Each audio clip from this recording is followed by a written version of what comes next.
ఏంటి నాటకం? దౌర్జన్యం. అరెస్ట్ చేశారు, కోర్టు బెయిల్ ఇచ్చింది.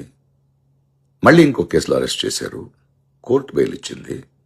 మళ్ళీ అరెస్ట్ చేశారు, మళ్ళీ కోర్టు బెయిల్ ఇచ్చింది. ఇప్పుడు మళ్ళీ అరెస్ట్ చేశారు. కోర్టు ఏం చెప్తుందో అర్థమవుతుందా మీకు? మీరు పెడుతున్నది తప్పుడు కేసులు, అరెస్ట్ చేయకూడదు అని చెప్తోంది. వినరా? ఇదేనా ప్రజాస్వామ్యం? ప్రజల కోసం మీరు ఇందుకే వచ్చారా? ఏంటి కక్ష సాధింపు? దీనిపైగా మీ జన సైనికులు ప్రతి పోలీస్ స్టేషన్ బయట ఆయన్ని కొట్టేద్దామని, చంపేద్దామని, ఆడియోలో ఒకరొకరు మాట్లాడుకోవడం, ఆయన కొట్టి తీరాలని, ఇంత ఓపెన్గా, ఇంత సిగ్గు లేకుండా, ఇంత అహంకారమా? 4 రోజుల నుంచి రావణ్ను నిరాహార దీక్షలో ఉన్నాడు. అస్సలు ఆలోచించరా? కోర్టు మాటల్ని కూడా గౌరవించరా? నో.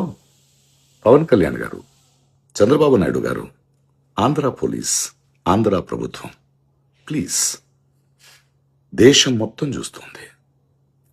తప్పు తప్పు తప్పు తప్పు. హలో ప్రకాష్ రాజ్ గారు, ఈరోజు ఉదయం పవన్ కళ్యాణ్ గారిని ఉద్దేశించి మీరు చేసిన ట్వీట్ చూసా. మనసు చివుక్కుమంది. పవన్ కళ్యాణ్ గారిని దొరా అని సంబోధించడం వెనక మీ వెటకారం అర్థమవుతుంది. తెలంగాణ ప్రాంతంలో దొరా అనే పదాన్ని ఏ ఉద్దేశంతో వాడతారో మీకు తెలియంది కాదు. పవన్ కళ్యాణ్ గారిని రాజకీయంగా విమర్శించండి, తప్పులేదు. కూటమి ప్రభుత్వం విధానాల్ని, జనసేన నిర్ణయాల్ని కూడా విమర్శించండి, తప్పులేదు. కానీ వ్యక్తిగత హననం చేయడానికి ప్రయత్నించకండి, ప్లీజ్.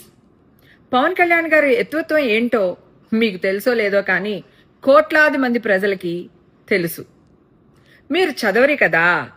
గతంలో ఈ తరహా విమర్శలు చేసిన వాళ్ళు ఏమైపోయారో చరిత్రలో చదవండి, మీకే అర్థమవుతుంది.